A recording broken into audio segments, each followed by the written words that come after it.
bit about how to interpret the investor feedback.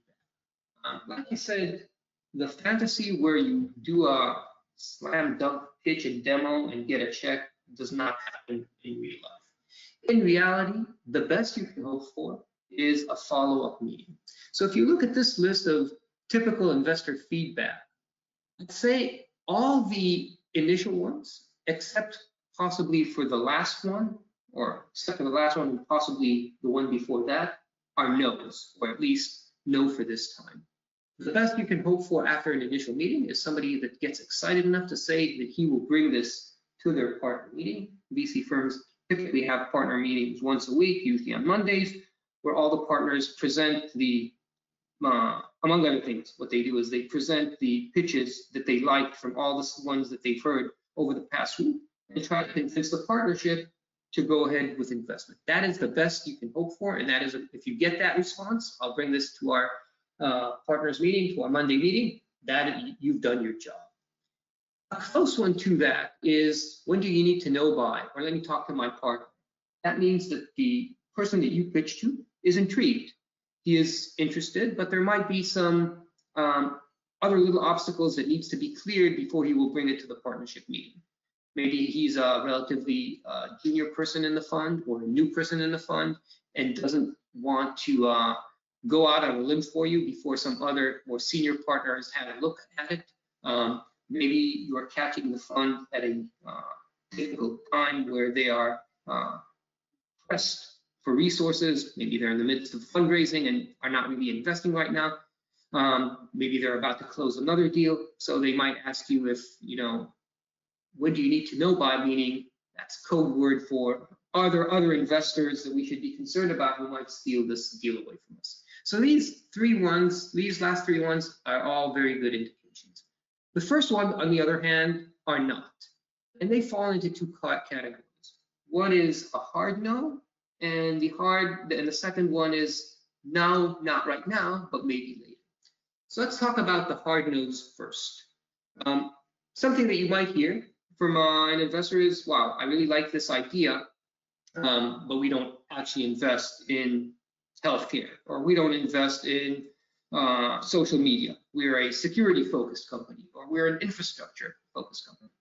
That is a hard no, and somebody that you should cross off your list. And in all honesty, if you've done your research properly, you probably shouldn't have approached this investor to begin with. And in part one of the series, we talked about the matching up of potential investors with your idea, and talked at length about the research that you need to do to make sure that you are a right fit for that firm, a right fit both in terms of the things that they invest in, their investment thesis, the markets that they typically invest in, as well as in geographic focus if they have any, or possibly stage. If you've done your research right, you shouldn't get those responses, but sometimes it's not easy to do the research and you will still hear them.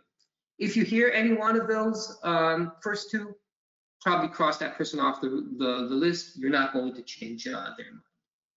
The other ones might be more encouraging. And this is where it gets a little bit tricky. Somebody might say to you, I love your idea, but this is a bit too early for us. And the reason why it's tricky is that this could be a sincere response. They like you, they like the team, they like the idea, but this is a firm that is focused only on doing B or C deals, and you are at a phase where you only have a mock-up, and they simply do not invest in that stage. But they will want to talk to you once you've covered some ground there. On the other hand, it could also be just a polite way of telling you no. Ideally, we'd want an investor who's not interested to be straight up with us and tell us, look, I don't believe in this idea, or I don't believe in you or your team.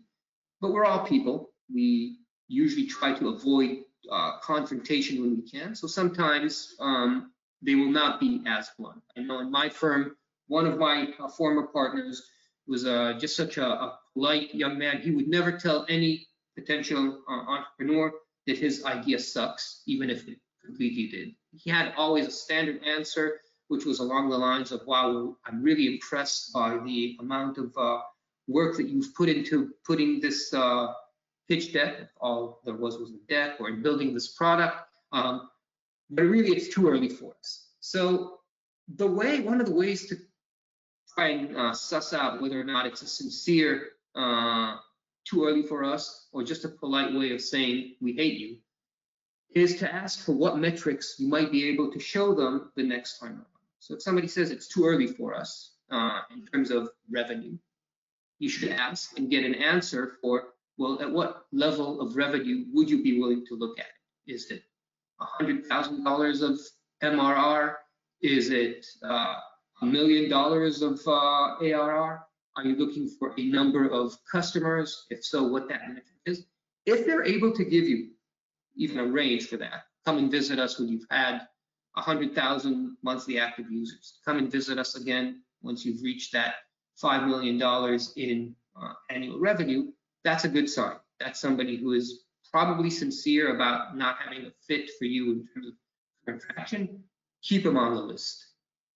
In general, for anyone that you sense might be sincerely interested, but not at this right time because you're too early or because there's some problems you haven't addressed, keep them on a mailing list and make sure to keep them posted with new developments that are important to the business. If you've come out with obviously if you've hit the milestones that they've outlined for you as crossing that too early for us threshold, obviously come back and see them when you do that. But even if you are not quite there, if you've signed a major customer, if you've released a major update to the product, if you've pivoted to try and address a slightly different problem or slightly different audience, email them and see if they'd be interested in taking